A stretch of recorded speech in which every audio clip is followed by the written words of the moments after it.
Bom, então é hora de pegar o seu tereré e vir comigo agora para mais uma edição do nosso programa Sentido. É um prazer estar novamente aqui com vocês. E claro, né, hoje tá com a Gabriela de Camargo, que nós já estamos desenvolvendo um trabalho juntos aí há mais de 3 anos, né? 3 anos, né? 3 anos, né? E não vou falar um pouquinho dela, vou deixar ela falar dela daqui a pouco. Mas nesse episódio a gente vai estar trazendo para vocês um assunto muito importante, que é sobre o estado de presença. Mas antes da gente falar do estado de presença, eu vou deixar também a Gabriela se apresentar, né? Falar um pouquinho dela, do histórico dela, da parte profissional dela.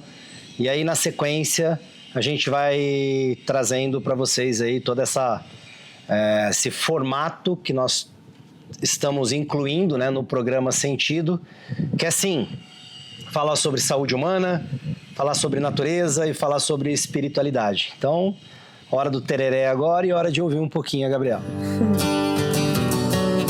Sentido, onde a natureza participa da conversa. Bom, muito bom estar aqui mais uma vez. Eu sou pedagoga de formação inicial, sou psicanalista. Aprendi a abordagem sistêmica na prática, no campo aqui, em 3 anos. Tendo a oportunidade de estar mais próxima do André. Sou mãe de 3 crianças.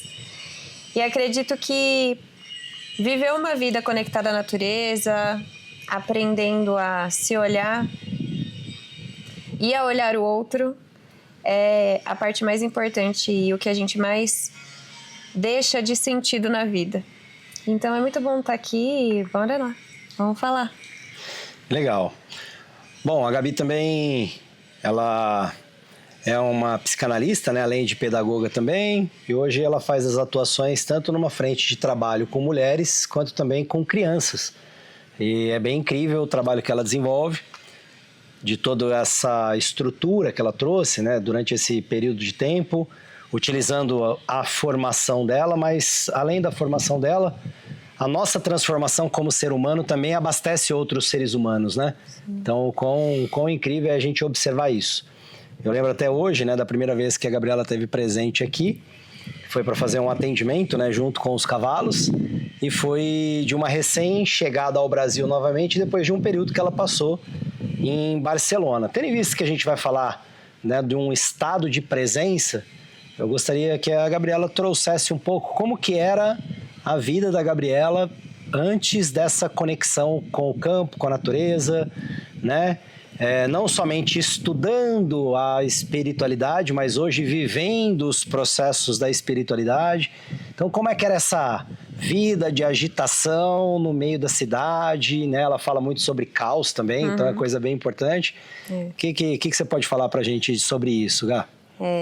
Eu acho que a nossa vida ela é forjada no caos. E a gente tem isso intrínseco, né? A sociedade ela exige que você vive de uma maneira muito caótica. Então, o tempo todo conectado, o tempo todo desconectado de si, conectado na internet, na rede. E não que isso seja ruim, é um meio de comunicação que trouxe muitos acessos, mas o quanto isso desconecta você de você mesmo. E eu vivi essa desconexão enquanto eu estava vivendo o meu maior processo de desenvolvimento, que foi durante o ano que eu estive em Barcelona. Um excesso de produtividade, um excesso de fazer, render, entregar. Eu achava que estar lá seria o ápice para mim, né? Porque brasileiro tem essa ilusão de que ir para fora do Brasil é algo muito... vai ser maravilhoso, não sei o quê. E não que não tenha sido, mas foi muito mais caótico do que maravilhoso, porque eu não estava em mim. Eu não estava em presença. Eu estava para agradar os outros. Eu estava ali para fazer e servir, não numa qualidade, mas numa entrega ausente de mim mesma. Então, não era aquilo que eu queria fazer, não era aquilo que me completava, e isso me gerou um processo de adoecimento. Adoecimento não só emocional, mas físico também. E eu vi meu mundo desmoronar de um ano, assim, num processo de vida dos sonhos para o pior pesadelo que eu podia ter vivido nesse ano. E, de verdade, estar na natureza sempre foi um desejo. Eu tenho um caderno escrito em 2022, eu já mostrei isso aqui para o André, onde eu narrava a vida dos sonhos. E a descrição era acordar todos os dias com uma vista que eu ainda não tinha me acostumado. E essa vista era uma vista de uma natureza, com um campo vasto e flores e árvores e tal. Mas em Barcelona, apesar de eu ter um contexto de vida muito... A realidade de vida ela é muito diferente, né? O contexto de vida é muito diferente, você tem muitos acessos. Mas eu vivia numa cidade grande, então eu via prédios para todos os lados. Mesmo que eu tivesse muita natureza, era um acesso muito limitado. E não era a natureza externa que eu cobrava, eu acho. Claro que esse cenário contribui demais, mas a minha natureza interna estava profundamente abalada e desconectada. Então, quando eu voltei para o Brasil, depois de muita luta mesmo, foi como se eu estivesse voltando para mim. E foi um processo, né? Até chegar aqui no primeiro dia de cropped, sandália e calça branca. Hoje já tô de bota. Totalmente desconectada mesmo, assim. E descobri que existia uma possibilidade de voltar para o natural, de voltar para minha essência, de descobrir um caminho onde essa conexão fosse verdadeiramente genuína. E foi isso que é isso que eu venho acessando ao longo desses 3 anos, porque acho que é um processo que nunca termina, né? Gostoso te ouvir, porque na verdade, além da gente trazer assuntos pautados na senso-percepção, que é o nosso caminho profissional, mas também a senso-percepção passa a ser o nosso caminho de vida, né? Sim. Ou seja, passa a ser também uma filosofia da qual a gente encontrou para que a gente possa, no caso, resgatar possibilidades, né? Mudar percepções, reorganizar, né, as ordens que nós já temos internamente e nos transformarmos verdadeiramente, né? Isso passou a ser uma profissão, mas ao mesmo tempo a gente vive isso. Uhum. E viver isso, né, através da senso-percepção, e que você trouxe muito bem aí, é poder acessar, inclusive, os elementos que contribuem com isso, né? A gente vê hoje que dentro da sociedade, a gente tem elementos que desfavorecem, né? Sim. Que não favorecem esse acesso. Essa conexão. Então, a gente está aí ligado num meio, né, de muita informação, né? Nos acessos aí, por exemplo, com celulares, né? Enfim, jogos, né? Uma sociedade doente, onde você convive em ambientes com pessoas doentes, então não tem como você ter saúde, porque você acessa pessoas que estão ressoando ali naquele padrão. Sim. E naquele momento, né, as pessoas elas estão daquela determinada forma. E hoje, quando a gente pode, né, se unir, né, com outras pessoas que às vezes, sim, acabam que sintonizando os mesmos problemas e aí isso ressoa e elas acabam chegando mais próxima da gente. Mas que a gente possui 2 elementos que são muito favoráveis, né? Um é os cavalos, né? E o outro é o ambiente natural. Sim. E a gente olha para isso, então a gente vê o quão grande a gente faz isso para a vida das pessoas e para as nossas também. Sim. E aí o quanto esse ambiente, né, que também tem as suas limitações, as suas crenças, como elas podem favorecer um bem maior. Por quê? Porque apesar de sermos 2 elementos, né, 2 pessoas, nós estamos inseridos num outro contexto, que é um contexto mais universal, mais divino, e que isso talvez leve a gente para um lugar do que a gente trouxe como uma temática dos trabalhos de hoje, né, do episódio de hoje, que é o estado de presença. Sim. Então, de que forma eu estou presente no meu eu mais puro. No caso dos cavalos ou dos cães, por exemplo, a gente usa até a expressão de voltar para o estado de origem, né? Sim. Aquele estado de instinto, aquele estado de poder sentir, aquele estado de, sim, ter ali os processos de luta e fuga, mas não permanecer nos lugares que nos torna ou não nos possibilita mais saúde, né? Nos torna doente. Tanto é que o olhar nosso passa a não ser mais para a doença e para os problemas, né? E passa a ser para uma saúde, para uma alegria de viver, para uma possibilidade, né, sem muitas ilusões também, né? Então... Sim. E eu te ouvindo falar, me veio muito forte essa questão da ambiência, né, do ambiente. Porque não é sobre o lugar que você está. Porque Barcelona é incrível. Assim como todo lugar onde você tem possibilidades de acesso, né, todo lugar é muito bom. Mas o que torna esse lugar bom ou ruim é a percepção que você tem dele naquele momento e a ambiência que é constituída daquilo. Então, quando eu falo de ambiência, não é o ambiente em si, não foi a cidade de Barcelona, não foi a experiência da viagem, mas foi a ambiência que tinha ali. Então, as pessoas, as possibilidades, os meus bloqueios, as minhas crenças gritaram muito ali e foram muito exploradas num sentido negativo, porque foi um ambiente, um lugar, uma ambiência que despertou tudo aquilo de ruim que podia acontecer. Então, quando a gente fala de ambiência, existem pessoas e lugares que vão te fazer externalizar e acessar aquilo que você tem de positivo. Somos compostos de luz e sombra, todo mundo. E quando você vai para um ambiente, vai para uma ambiência, você está conectado com pessoas que não têm a mesma busca que você, que não estão olhando para o mesmo lugar que você, que não têm a mesma fala que você está numa luta. O seu lado luz, ele acaba sendo abafado pela sombra que emerge daquele contexto. Você entra num estado de sobrevivência que é ou lutar ou morrer, né? Então, não tem como ser saudável, ser próspero, ser abundante, se você tem uma ambiência que inclui pessoas, situações, experiências que te adoecem. E quando você falou sobre estar, né, conectado à natureza, a natureza ela é abundante, ela é includente, não é o lugar. Porque a gente tem natureza em tudo.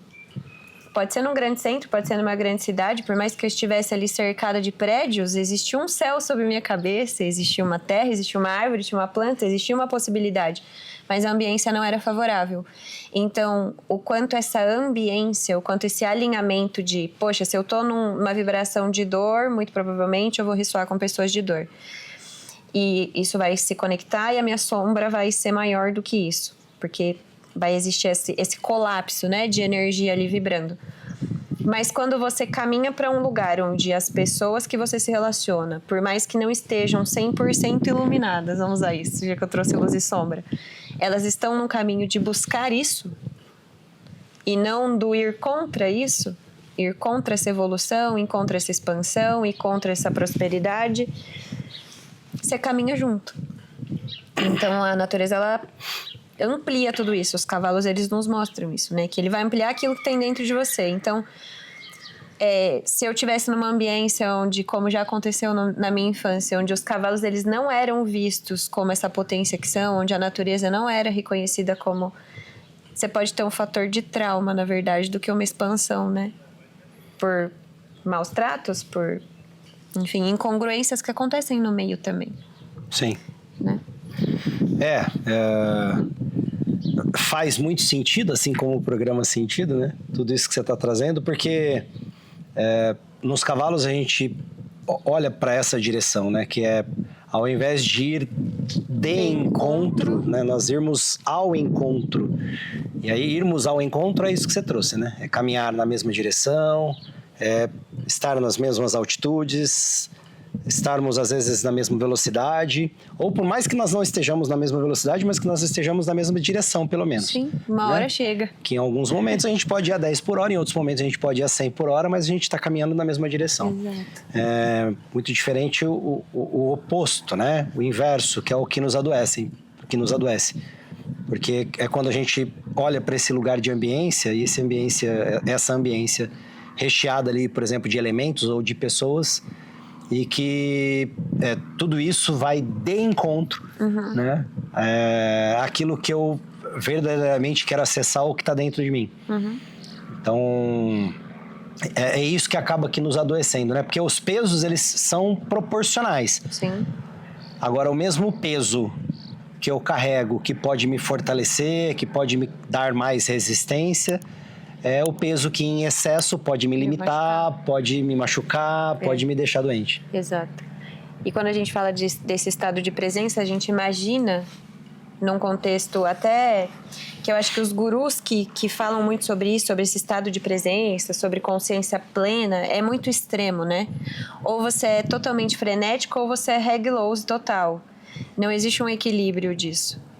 E o equilíbrio disso é você saber que o caos, ele não vai deixar de existir por você estar em presença. Mas você vai estar presente no caos.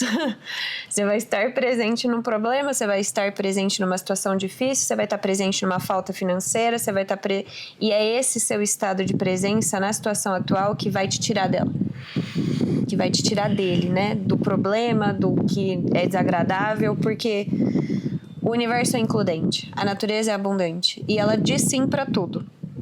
Então, a partir do momento que você passa por uma situação de caos e ao invés de ir de encontro com ela dizendo por que isso está acontecendo comigo, você plenamente está naquele estado de estar presente naquilo e você olha, esse problema me ensina isso, essa situação me mostra aquilo, com isso eu aprendo tal coisa, você eleva-se a ele, né? Isso é o estar presente. A gente imagina que tem uma teoria do mindfulness, né? Respiração consciente. E aí, eu já vi pessoas surtarem por exemplo, nós somos pais de 6 filhos. E é humanamente impossível obter uma casa silenciosa, mesmo morando num lugar desse. Então, sempre tem um ruído, sempre tem um cachorro latindo, sempre tem um cavalo relinchando, sempre tem uma criança caindo, chorando, gritando, brigando. E, né, mesmo que não estejam todos sempre tem um que tá no barulho. E aí, se você quer esse alcance de plenitude no silêncio, na paz e no reglose, cara, você não vai alcançar, porque a sua vida é movimento.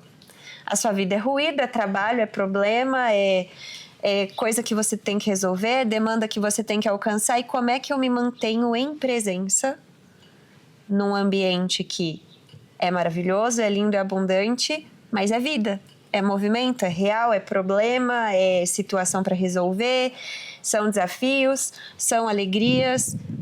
E se a gente não mantém um princípio de neutralidade nisso, estar em presença o que eu aprendo com isso? Para alegria e para tristeza, para saúde e para doença, existe um aprendizado e um ensinamento. Então, acho que essa é a maior lição que a natureza nos mostra, porque choveu a noite inteira. E choveu forte.